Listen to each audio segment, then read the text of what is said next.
Assalamualaikum warahmatullahi wabarakatuh. Bismillahirrahmanirrahim. Alhamdulillah. Alhamdulillah. Puji syukur kehadirat Allah Subhanahu wa taala yang mana pada pagi ini kita masih diberi kesehatan oleh Allah Subhanahu wa taala sehingga bisa melanjutkan pelajaran kita secara online, yang mana pada hari ini kita akan belajar akhlakul karimah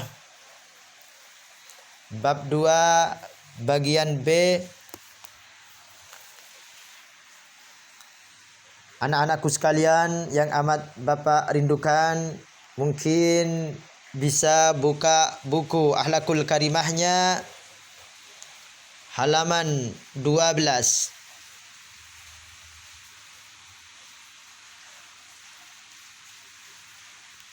Yang akan kita bahas yaitu membiasakan diri dengan akhlak yang sesuai dengan ajaran agama Islam.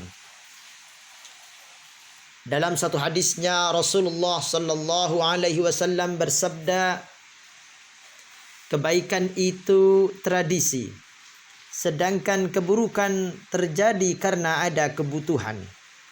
Barang siapa dikehendaki mendapat kebaikan oleh Allah, niscaya dia menjadikannya mengerti dalam hal agama. Hadis riwayat Ibnu Majah. Sebagai umat Islam, kita harus membiasakan diri berakhlak yang sesuai dengan ajaran agama Islam, yaitu dengan cara mencontoh akhlak Rasulullah atau menerapkannya dalam kehidupan sehari-hari, baik itu di rumah, di sekolah, di lingkungan, dan di mana saja kita berada. Contoh akhlakul karimah di rumah. Yang pertama, membantu ayah dan bunda. Yang kedua, merapikan kamar sendiri. Jadi setelah kita bangun tidur, kita rapikan kamar kita sendiri. Yang ketiga, belajar dengan baik. Yang keempat, tidur dan bangun tepat waktu. Yang kelima, menjaga adik, bukan mengganggu adik, bukan membikin adik menjadi menangis. Kadang kita ini sukanya mengganggu adik. Kalau adiknya belum menangis, kita tidak berhenti untuk mengganggunya. Jadi akhlakul karimahnya, akhlak yang baiknya adalah menjaga adik, bukan membuat adik menjadi menangis. Yang kelima, berbicara dengan sopan. Kita berbicara dengan sopan dengan siapapun, ya, baik anak kecil atau yang seumuran dengan kita, apalagi dengan yang lebih tua. Yang ketujuh, menuruti nasihat kedua orang tua. Yang kedelapan, sayang kepada orang tua, adik, kakak, dan semua yang ada di rumah. 9. Apabila ada pembantu di rumah, kita harus menyayanginya. Jangan sampai seenaknya saja menyuruhnya melakukan pekerjaan yang seharusnya kita lakukan sendiri. Itu adalah contoh akhlakul karimah di rumah. Sekarang contoh akhlakul karimah, akhlak yang mulia, akhlak yang baik di sekolah. Ini contoh ya, di sini ada, kita contohkan ada 6.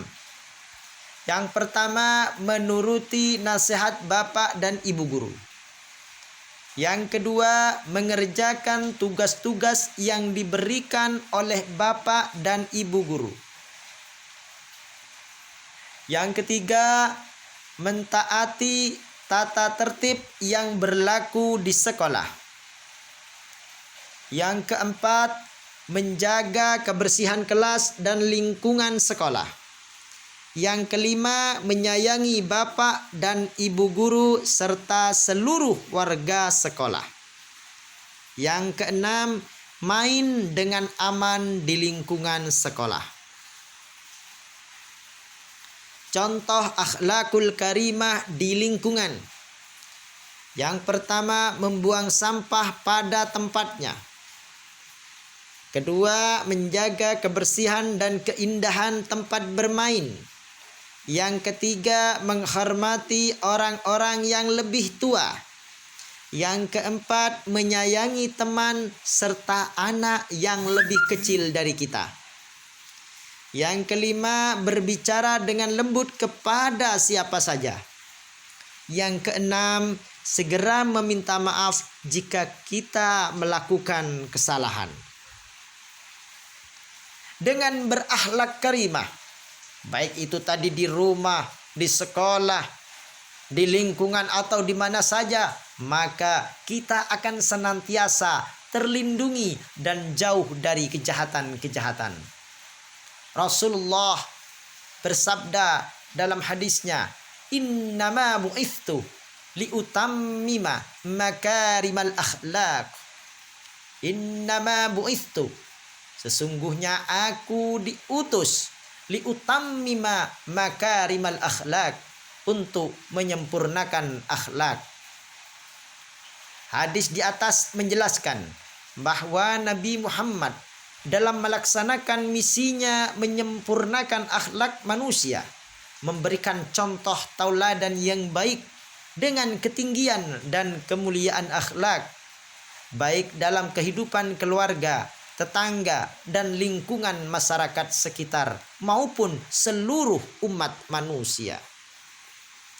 Firman Allah Subhanahu wa ta'ala dalam Quran surah Al-Ahzab ayat 21. Laqad kana lakum fi rasulillahi uswatun hasanah liman kana yarjullah wal yawmal akhir wa dzakarallaha katsira. Laqad kana lakum fi rasulillahi uswatun hasanah, sesungguhnya telah ada pada diri Rasulullah itu suri tauladan yang baik bagimu. Liman kana yarjullah, yaitu bagi orang yang mengharap rahmat Allah, wal yaumal akhir, dan kedatangan hari kiamat, wa dzakarallaha katsira, dan dia banyak menyebut Allah. Mungkin sampai di sini dulu pembelajaran kita pada hari ini tentang akhlakul karimah yang terdapat pada halaman 12. Mudah-mudahan bermanfaat bagi kita semua dan menjadi ilmu yang berbarokah. Amin ya rabbal alamin. Mudah-mudahan kita semua selalu mendapatkan lindungan dari Allah Subhanahu wa ta'ala, mendapatkan rahmat dari Allah Subhanahu wa ta'ala, sehingga kita bisa belajar setiap hari dalam keadaan sehat walafiat. Amin ya rabbal alamin. Itu saja yang dapat Bapak sampaikan. Kurang lebihnya Bapak mohon maaf yang sebesar-besarnya. Wallahul muwafiq ila aqwamit thariq. Assalamu alaikum warahmatullahi wabarakatuh.